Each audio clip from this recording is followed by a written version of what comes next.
कभी सोचा है कि माँ बाप हमेशा बोलते रहते हैं, ये मत करो, वो मत करो, यहाँ मत जाओ, वहाँ मत जाओ, ऐसे मत बैठो, वैसे मत बैठो, उससे मत मिलो, इससे मत मिलो, ये तुम क्या कर रहे हो, ये तुम क्यों कर रहे हो। ऐसे सवाल जो हैं, आप जैसे स्टूडेंट्स और आपकी एज ग्रुप वाले जितने भी बच्चे हैं उनके आसपास, उनकी दुनिया में कहीं ना कहीं घूमते ही रहते हैं, है कि नहीं। आप सभी इससे रिलेट करते होंगे। ऐसा आप लोगों के साथ भी होता होगा और कहीं ना कहीं मन करता है कि मेरे साथ ऐसा क्यों होता है, सभी मुझे क्यों टोकते हैं, मुझे फ्री क्यों नहीं छोड़ देते, क्यों इतनी रोक टोक है, मैं क्यों अपनी तरह से अपनी लाइफ नहीं जी सकता। होता है ना। हर बच्चा कहीं ना कहीं अपने मन में चाहता है कि वो अपनी मर्जी से जिए, उसके कुछ सपने होते हैं, वो एक अलग दुनिया में रहता है। वो दुनिया जो कि रियल वर्ल्ड से कोसों दूर है, जो उसकी अपनी दुनिया है, जहाँ छल नहीं है, कपट नहीं है, जहाँ केवल शांति है, फ्रीडम है। ऐसी जगह पर हर बच्चा रहना चाहता है ना। और आज ऐसी ही एक लड़की की कहानी मैं आप लोगों के सामने लाया हूँ। क्लास 10th की बुक फर्स्ट फ्लाइट से एक बहुत सुंदर सी पोयम है, रॉबिन क्लेन की लिखी हुई, जिसका नाम है अमेंडा। जी हाँ, ये पोयम जो है, इससे आप सभी रिलेट करेंगे। आप कहीं ना कहीं पाएंगे कि ऐसे सवाल और ऐसे जवाब, ऐसी ख्वाहिशें मेरी दुनिया में भी भरी हुई हैं। तो स्वागत करता हूँ आप सभी का आपके अपने चैनल एडू इंग्लिश में। और आज का ये वीडियो उस प्यारे से छोटे से बच्चे को डेडिकेटेड है जो अपनी दुनिया में जीना चाहता है, पर उसके ऊपर बहुत सारे कंट्रोल्स हैं, रेस्ट्रिक्शंस हैं, लिमिटेशंस हैं। मैं ये नहीं कहूँगा कि वो लिमिटेशन गलत हैं, वो बातें गलत हैं, पर कहीं ना कहीं वो उसको खुलकर उड़ने से रोकती हैं, खुले आसमां में उड़ने से रोकती हैं। कभी कभार रेस्ट्रिक्शंस अच्छे भी होते हैं, पर हर चीज़ जब लिमिट में हो तभी अच्छी लगती है। तो चलिए दोस्तों, शुरू करते हैं इस प्यारी सी सुंदर सी पोयम को। अमेंडा, एक लड़की जो अपनी ज़िंदगी अपनी तरह से जीना चाहती है, पर रियलिटी कुछ और ही है। जैसा कि आप अपनी स्क्रीन्स पर देख रहे होंगे, Amanda by Robin Klein. Robin McMerklein is an Australian author of books for children. ये स्पेशली जो हैं किसके लिए लिखते हैं, बच्चों के लिए लिखते हैं।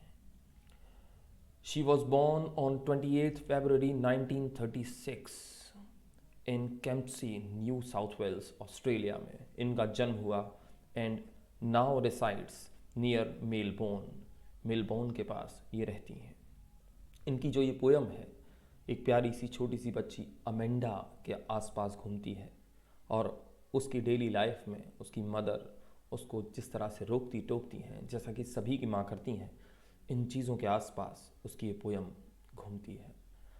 हम सबसे पहले इसकी समरी देखेंगे और सेंट्रल आइडिया समझने की कोशिश करेंगे।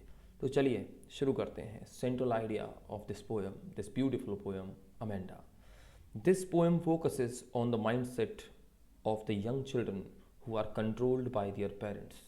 ये पोयम जो है ऐसे बच्चे के माइंडसेट पर फोकस करती है जो कि अपने माता पिता के कंट्रोल में रहते हैं, जिन पर सारा कंट्रोल उनके माँ बाप का होता है। They are constantly instructed about dos and don'ts. उनको लगातार बताया जाता है कि उनको क्या करना है और क्या नहीं करना है। इन सब चीज़ों के बीच उनकी लाइफ कहीं खो सी जाती है। In this manner they think that their freedom is curtailed. इस तरह से उनको लगता है कि उनकी फ्रीडम, उनकी स्वतंत्रता जो है इस कर्टेल्ड, यानी रिड्यूस कर दी गई है। कर्टेल्ड का मतलब होता है रिड्यूस करना। somehow it is the intrusion on their privacy। Intrusion का मतलब होता है घुसपैठ।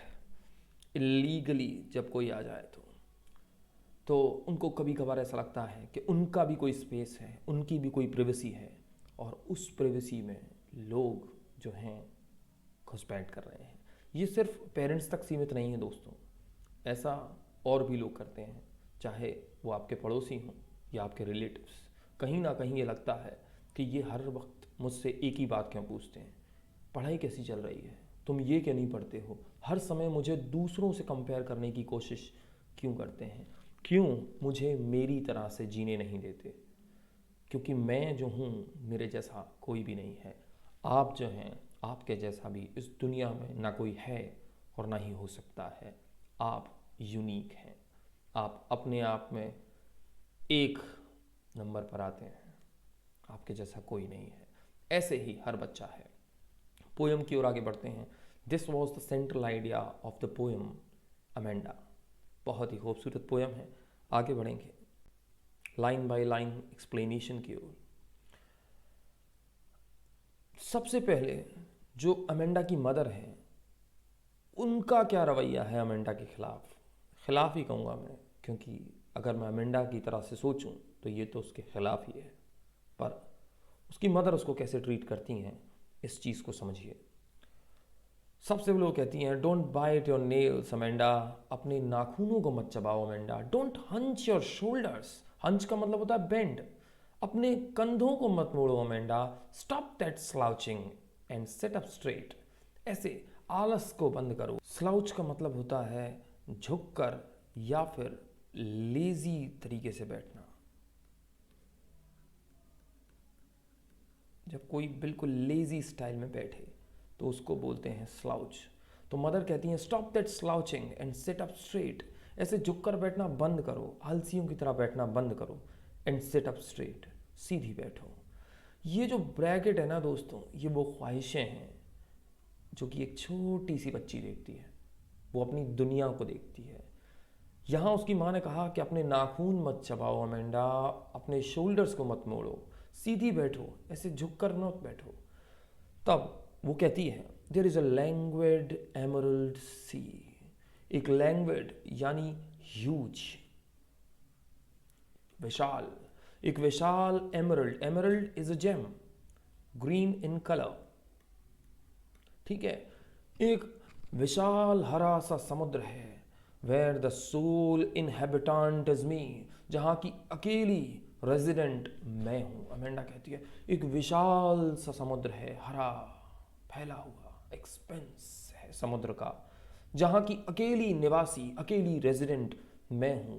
मैं एक मर्मेड हूं, मैं एक जल परी हूं, ड्रिफ्टिंग, जो कि बहती जा रही है, ब्लिसफुली यानी जॉयफुली, खुशी से जो कि बहती चली जा रही है। मैं एक ऐसी मरमेड हूं। तो पहला स्टांजा खत्म होता है this was stanza 1।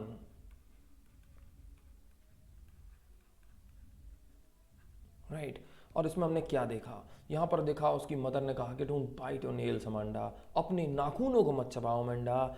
Don't hunch your shoulders Amanda, अपने कंधों को मत मोड़ो ना Amanda. Stop that slouching and sit up straight, ये लेजी तरीके से बैठना बंद करो और सीधी बैठो ना अमेंडा। अमेंडा क्या कह रही है, अमेंडा ये सब नहीं सुन रही है, वो कहीं खोई हुई है। वो तो कहती है कि एक विशाल हरा सा समुद्र है जहां की अकेली निवासी मैं हूं, मैं ही वहां रहती हूं और कोई नहीं है। फ्रीडम, मैं एक जल परी हूं जो खुशी से बहती चली जा रही है उस समुद्र में, जिसको कोई रोकने टोकने वाला नहीं है। अब इस पोयम में फर्स्ट स्टांजा का पोस्टमार्टम कर लेते हैं, जो कि बहुत इंपॉर्टेंट है। चलिए, इसमें कुछ लिटरेरी डिवाइसेस यूज हुए हैं। सबसे पहला लिटरेरी डिवाइस है anaphora, repeated use of a word at a start of 2 or more lines. 2 या 2 से ज़्यादा लाइन्स की शुरुआत में कोई वर्ड अगर रिपीट किया जाए तो वहाँ पर एनाफोरा होता है। यहाँ पर डोंट बाइट, डोंट हंच में डोंट जो है वो रिपीट हुआ है दोस्तों। Assonance, use of vowel sound O, don't hunch your shoulders, दिख रहा है आपको, डोंट, डोंट में वाल साउंड का यूज हुआ है, ठीक है। तो यहाँ पर एजोनेंस है। इसकी राइम स्कीम क्या है, A B A C C C, Amanda Amanda, फिर आया स्ट्रेट, फिर अमेंडा, फिर सी मी ब्लिसफुली। तो ये राइम स्कीम है, याद रखनी है आप लोगों को राइम स्कीम। फिर आता है इसमें metaphor, use of word emerald sea for green colour. Green colour के लिए जैसा कि मैंने आपको बताया, एमरल्ड का यूज हुआ है। एमरल्ड जो है बेसिकली एक जेम है, ठीक है। तो ग्रीन कलर को बताने के लिए मेटाफर को इन्फ्यूज किया गया है इसमें, being similar to the colour of emerald, क्योंकि कलर का सी का कलर जो है similar to the colour of emerald बताया गया है, इसीलिए यहां पर मेटाफर होगा। फिर है repetition, use of word Amanda, Amanda को रिपीट किया गया है जैसा कि आपने स्टांजा में देखा, तो यहां पर रेपिटेशन है। इमेजरी का यूज किया गया है, ड्रिफ्टिंग ब्लिसफुली, ठीक है। इमेजिनेशन है वो मतलब बहती चली जा रही है खुशी से। अलिट्रेशन का यूज हुआ है, stop that slouching and sit up straight. S जो है, S sound is being repeated at the start of closely replaced word. आप देखें, stop that slouching and sit up straight, 4 bar S sound का use किया है closely connected words में और phrases में, ठीक है। तो इसीलिए यहां पर अलिट्रेशन होगा। अल्यूजन का यूज किया गया है क्योंकि मर्मेड बेसिकली एक इमेजिनरी कैरेक्टर है, तो एक अल्यूजन पैदा होता है, is a well known imagery character, right. तो this was the postmortem of stanza number 1। चलिए बढ़ते हैं अमेंडा की बाकी की कहानी की ओर। अब सेकंड स्टांजा शुरू होता है। फिर मदर कहती हैं, did you finish your homework Amanda, did you tidy your room Amanda. Amanda, क्या तुमने अपना होमवर्क खत्म किया, क्या तुमने अपना रूम ठीक किया। I thought I told you to clean your shoes Amanda, मुझे लगता है कि मैंने तुमसे तुम्हारे जूते साफ करने के लिए भी बोला था ना अमेंडा। तो बार बार सबसे पहले पूछा होमवर्क हो गया, ठीक है, कमरा ठीक कर दिया, अरे तुमसे बोला था ना कि तुमने जूते साफ कर लो अमेंडा, तो भाई 3 काम फिर बोल दिए। अमेंडा बेचारी परेशान है, पर अमेंडा सुन थोड़ी रही है, शी इज इग्नोरिंग। वो तो क्या कह रही है, आई एम एन ऑर्फन, मैं तो एक ऑर्फन। देखो ऑर्फन का मतलब वैसे तो होता है अनाथ, जिसके माँ बाप ना हो, पर यहां पर ऑर्फन का मतलब क्या है, फ्री, जो कि बिल्कुल फ्री है, जिस पर कोई किसी का कोई रिस्ट्रिक्शन नहीं है, ठीक है। तो आई एम एन ऑर्फन, मैं तो बिल्कुल स्वतंत्र हूं, रोमिंग द स्ट्रीट, और गलियों में घूम रही हूं, भटक रही हूं। I pattern soft dust with my hushed bare feet, मैं तो अपने हस्ड बेयर फीट से सॉफ्ट डस्ट, उस डेलिकेट डस्ट पर पैटर्न्स बना देती हूँ। बच्चों की आदत होती है ना पैरों से मिट्टी हो तो कुछ लिखने की, तो मैं ऐसे करती हूँ, क्योंकि the silence is golden, golden, क्योंकि ये शांति जो है golden is like gold, right, बहुत सुनहरी है। द फ्रीडम इज स्वीट, और ये जो स्वतंत्रता है ये बहुत प्यारी है। तो आप शब्दों से समझ सकते हैं कि अमेंडा के लिए ये शांति, जहां पर उस पर कोई किसी तरीके का क्या नहीं है, रिस्ट्रिक्शन नहीं है, किसी तरीके की कोई रोक टोक नहीं है, ठीक है, और जहां पर वो बिल्कुल फ्री है, ये जो है उसके लिए गोल्डन है एंड स्वीट। तो यहां पर हमने फिर देखा उसकी मदर ने 3 बातें बोली उससे, did you finish your homework Amanda, did you tidy your room Amanda, I thought I told you to clean your shoes Amanda, blah blah and blah, ठीक है। लेकिन अमेंडा कहती है कि मैं तो फ्री हूं, मैं तो गलियों में घूमती हूं अपने पैरों से, हस्ड बेयर फीट, अपने नंगे कोमल पैरों से डस्ट पर पैटर्न्स बना देती हूँ। ये जो शांति है ये बहुत ही सुनहरी है, ये जो स्वतंत्रता है, जो फ्रीडम है, ये बहुत प्यारा है, it is very dear to her, ठीक है। Let's go to the postmortem of stanza number 2। So यहां पर फिर एनाफोरा का यूज हुआ है, repeated use of a word at a start of 2 or more lines, did you finish और did you tidy, right, लगातार 2 बार। राइम स्कीम जो है is AADA, Amanda, Amanda, shoes, Amanda, street, feet, sweet, ठीक है, समझ में आई राइम स्कीम। एजोनेंस का यूज किया गया है, एजोनेंस में यूज ऑफ वाल साउंड ओ को यूज किया गया है, थॉट में, टोल्ड में, यू में, योर में और शूज में, राइट। फिर है repetition, repetition use of word Amanda, Amanda को बार बार रिपीट किया गया है 3 बार। मेटाफोर यूज हुआ है, silence is golden, silence is said to be glorious like gold colour, right. तो यहां पर अमेंडा कहना क्या चाहती है कि जो शांति उसको मिल रही है ना, जहाँ कोई रोक टोक नहीं रहा है, वो ग्लोरियस है। लेकिन उसने गोल्डन वर्ड का यूज किया है, लाइक गोल्ड, तो यहां पर मेटाफर होगा। Freedom is sweet, freedom is said to be sweet in taste, जबकि फ्रीडम को टेस्ट नहीं किया जा सकता, तो यहां पर मेटाफर होगा इन दोनों की दोनों लाइंस में। ठीक है, आगे बढ़ते हैं। अब फिर उसकी मदर बोली, don't eat that chocolate Amanda, remember your acne Amanda, will you please look at me when I am speaking to you Amanda. फिर मदर ने क्या कहा, वो चॉकलेट मत खाओ अमेंडा, रिमेंबर योर एक्ने, तुम्हारे एक्ने याद है, एक्ने और पिंपल्स हो जाते हैं ना, अपने एक्ने याद हैं। Will you please look at me, तुम मेरी तरफ देखोगी भी, when I am speaking to you, जब मैं तुमसे बात कर रही हूँ अमेंडा, तो मेरी तरफ देखोगी नहीं तुम। अमेंडा इसका मतलब इग्नोर कर रही है, वो नहीं ध्यान दे रही मम्मी क्या कह रही है, मम्मी बोलती जा रही है, वो अपनी मस्ती में मस्त है, उसको तो क्या है, उसको तो मजे चाहिए अपने खुद के, वो बिंदास रहना चाहती है, वो अपनी दुनिया में खोई हुई है।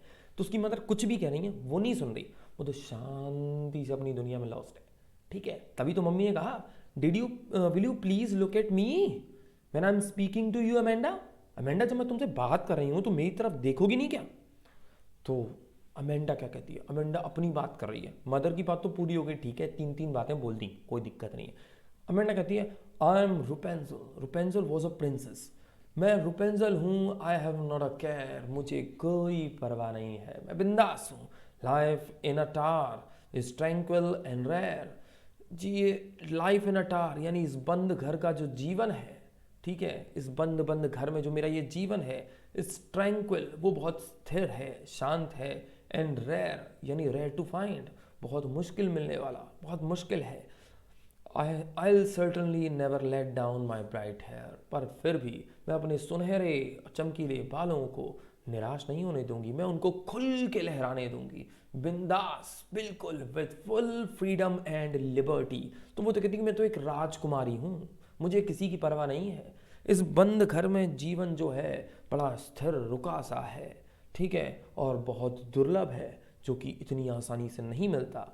और पर फिर भी I will certainly never let down my bright hair, फिर भी मैं अपने सुंदर बालों को, चमकीले बालों को कभी लेट डाउन नहीं होने दूंगी, निराश नहीं होने दूंगी। Let's go to the postmortem. Literary device आया है, allusion, use of famous fairy tale character Rapunzel. Rapunzel एक फेयरी टेल से आने वाली राजकुमारी थी दोस्तों, तो इसीलिए अल्यूजन है। राइम स्कीम जो है वो है AAFAGGG, Amanda, Amanda, you, Amanda, care, rare, hair, right. तीन देखो लगातार, केयर, रेयर और हेयर जो हैं लगातार एक ही साउंड है, तो इसलिए GGG, राइट। एजोनेंस का यूज हुआ है, use of vowel sound E and O, इन दोनों का यूज हुआ है। Will you please look at me when I am speaking to you, इसमें तो वाल साउंड यूज हुए हैं, पहला है E, दूसरा है O। फिर हुआ है कॉन्सोनेंस। कॉन्सोनेंस का मतलब क्या होता है, यूज ऑफ साउंड R, जब भी R साउंड का यूज हो तो फिर कॉन्सोनेंस होता है। तो देखते हैं कैसे है। I am Rapunzel, I have not a care, I will certainly not let down my bright hair. देख रहे हो आप, लगातार R का यूज हो रहा है, तो दैट इज वाई यहां पर होगा कॉन्सोनेंस। याद रखना है आप लोगों को, इससे आपको लिटरेरी डिवाइसेस की भी नॉलेज मिलती रहेगी। नेक्स्ट पोएम में आप इनको अप्लाई कर सकते हैं, ठीक है। और कोई भी दिक्कत हो तो कमेंट करना बिल्कुल मत भूलिएगा। फिर है repetition. Repetition, use the word Amanda, ये तो हर बार हो रहा है, राइट, मम्मी पीछे ही पड़ गई हैं। आगे बढ़ते हैं। फिर मदर कहती हैं, stop that sulking at once. Sulk यानी चिढ़ना, इरिटेट होना, ठीक है, तुरंत ये चिढ़ना बंद करो Amanda. You are always so moody, तुम बहुत मूडी हो अमेंडा, तुम्हारा पता ही नहीं चलता कब क्या सोच लो, कब क्या करने लग जाओ। एनी वन वुड थिंक, कोई भी सोचेगा, दैट आई नैग्ड एट यू, कि मैंने तुम्हें क्या किया, नैग्ड यानी परेशान किया, ठीक है, हरास किया, मैंने तुमको परेशान किया। कोई भी ये सोचेगा कि मैंने तुमको बहुत मारा पीटा है, बहुत फटकारा है, ठीक है, तुम तो ऐसे कर रही हो। तो मदर कहती हैं, stop that sulking at once Amanda, तुरंत ये चिढ़ना बंद करो अमेंडा, ठीक है, तुम हमेशा बहुत मूडी हो, कोई भी सोचेगा कि मैं तुमको बहुत परेशान कर रही हूं। तो अलिट्रेशन जो है पहला लिटरेरी डिवाइस है, Stop that sulking. S sound is repeated at the start of closely placed words, right? Stop or sulking. Repetition है use of word Amanda. Amanda लगातार use हुआ है. Rhyme scheme होगी AAHA, Amanda, Amanda, you and Amanda, right? So this was the postmortem of this stanza. Now let's move on to the word meanings of this poem. They are very very important, right? सबसे पहले है hunch. Hunch का मतलब मैंने आपको बताया मोड़ना, bend करना. Slouching, sitting in a lazy way, आलसियों की तरह कंधे झुकाकर बैठे रहना. लैंग्वेड, लैंग्वेड यानी रिलैक्स्ड, ठीक है. रिलैक्स्ड का मतलब स्टिल आप कह सकते हैं. एमरल्ड, एमरल्ड यहां पर ग्रीन कलर के लिए यूज हुआ है. इनहेबिटेंट कौन होता है? रेजिडेंट, जैसा कि हम स्टांजा में डिस्कस कर चुके हैं. ड्रिफ्टिंग, ड्रिफ्टिंग का मतलब होता है carried slowly by the water, यानी बहते हुए चले जाना. अपनी फोर्स ना लगाना, पानी की फोर्स से उसके बहाव में, उसकी दिशा में बहते चले जाना. ब्लिसफुली, हैप्पीली और joyfully, right? So these were the word meanings of this poem, this beautiful poem Amanda, written by Robin Clan. He is author who writes for children only, okay? She cares about her. फिर आगे आते हैं often. Often यानी a child whose parents are dead, जिसके माँ बाप मर चुके हों, पर यहाँ पर तो हम मानेंगे इसको क्या? फ्री, ठीक है. ये बेसिक मीनिंग है इसका. हस्ड, क्वाइट एंड स्टिल प्लेस, ठीक है, शांत और स्थिर जगह. एक्ने, पिंपल्स, आप जानते हैं. Rapunzel, a girl in the fairy tale by Brothers Grimm, right. Brothers Grimm की लिखी हुई फेरी टेल के अंदर रुपेंजल नाम की एक सुंदर सी राजकुमारी थी, जो कि हमारी अमेंडा है. ट्रैंक्विल, ट्रैंक्विल का मतलब होता है काम एंड क्वाइट, शांत बिल्कुल. रेयर यानी अनकॉमन, ओके. सो आगे बढ़ते हैं. Sulking, be in a bad mood, चिढ़ जाना, इरिटेटिंग हो जाना. मूडी, अनस्टेबल, जिसका मूड एक जैसा ना रहता हो. नेट, हरास यानी परेशान करना. So this was the poem dear students. I hope आप लोगों को ये पोएम और इसको पढ़ाने का ये नया स्टाइल पसंद आया होगा, and you will get a lot out of this video, I am sure. Please please please leave your valuable comment, and if you have liked the video, please don't forget to hit the like button and also subscribe. Please hit the bell icon for all notifications so that you may get all my videos as early as possible. And please do share the video. Thank you so much. Thanks for watching. See you in the next video. Bye bye.